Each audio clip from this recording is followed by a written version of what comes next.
مایکل جکسن غوښتل چې 150 کاله ژوند وکړي. زموږ ویډیو در سره لایک کړئ او سحر میډیا چینل در سره سبسکرایب کړئ. مننه. هغه په خپل کور کې 12 ډاکټران د دې لپاره ګمارلي وو چې هره ورځ یې له ویښتو نه تر پښو پورې معاینه کړي. تل به د مایکل خواړه مخکې له خوراک نه په لابراتوار کې معاینه کېدل.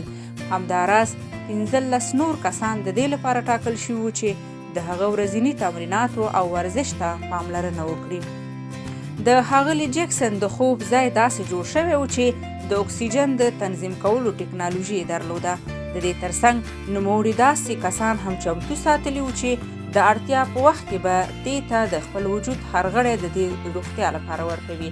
هو، هغه غوښتل چې 150 کاله عمر وکړي، خو افسوس هغه ناکام شو او دا خوب یې پوره نه شو. د مایکل جکسن زړه د 2009 کال د جون په 25مه په 50 کلنۍ کې کار پرېښود. 12 ډاکټرانو دوامداره هڅه وکړه، خو نه، هیڅ کوم بدلون نه لیدل کېده، ځکه د هغه زړه نور کار نه کاوه. حتی په وروستیو کې د لاس انجلس او کالیفورنیا د ډاکټرانو ګډې هڅې هم ونه شوی کولی چې هغه وژغوري. هغه څوک چې هیڅکله یې په وروستیو 25 کلونو کې د ډاکټرانو وړاندیزونو نه پرته یو ګام هم نه پورته کوه، خو ونه توانېده چې د 150 کلنو ژوند کولو خوب پوره کړي.